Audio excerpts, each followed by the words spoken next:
अगर आप भी चाहते हैं कि एसएस फिल्म्स मोतिहारी के ऑडियो वीडियो सबसे पहले आप तक पहुंचे, तो इस चैनल को सब्सक्राइब करें और साथ ही बेल आइकन को दबाना ना भूलें। Presented by SS Films Motihari. Music by Saurabh Aishwarya.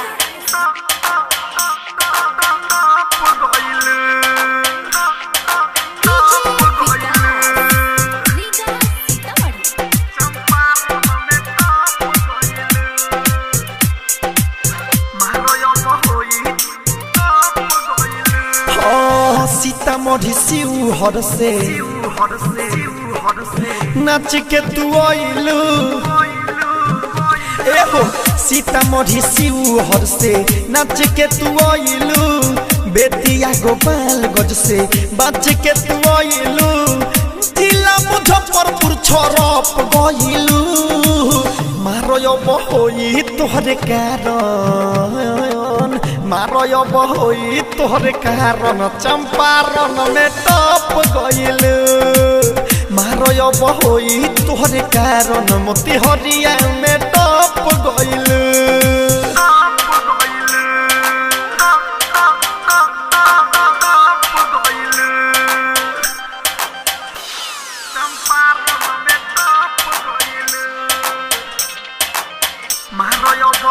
Saurabh digital recording studio Motihari.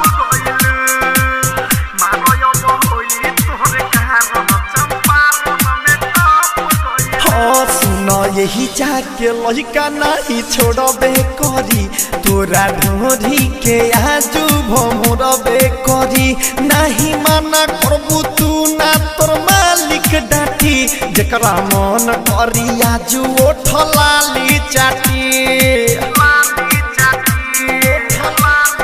हाँ नहीं यही जाके लड़का आजू छोड़बे करी, तोरा ढोरी के आजू भमरबे करी, नहीं मना करबू तू ना तोर मालिक डाटी, जकरा मन करी आजू ओठलाली चाटी।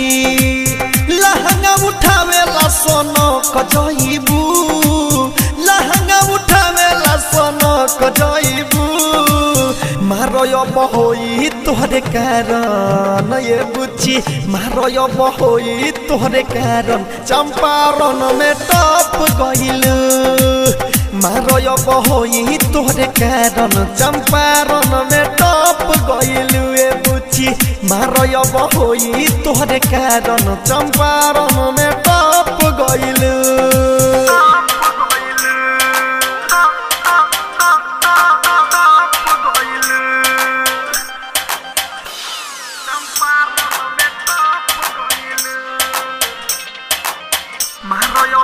Saurabh digital recording studio Motihari.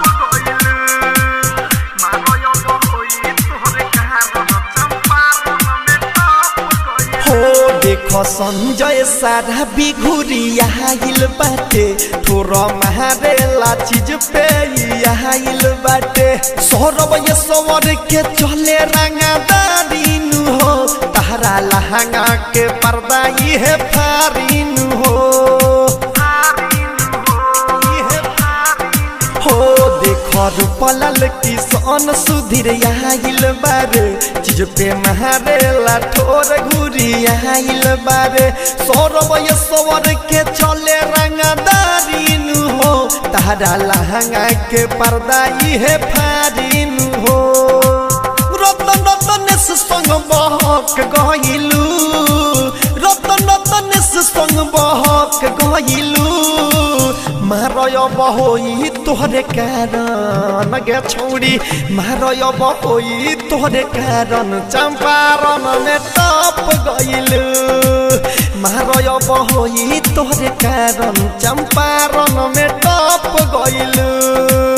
मारो बहोई तोहरे कारण, मोतिहारी में टप गइलू, सीतामढ़ी शिवहर से नाच के तू आइलू, बेतिया गोपालगंज से बाच के तू आइलू, जिला मुजफ्फरपुर छरप गइलू, मारो बहोई तोहरे कारण, मारो बहोई तोहरे कारण, चंपारण में टप गइलू, मारो मारो अब होई तोहरे कारण मोती हरिया में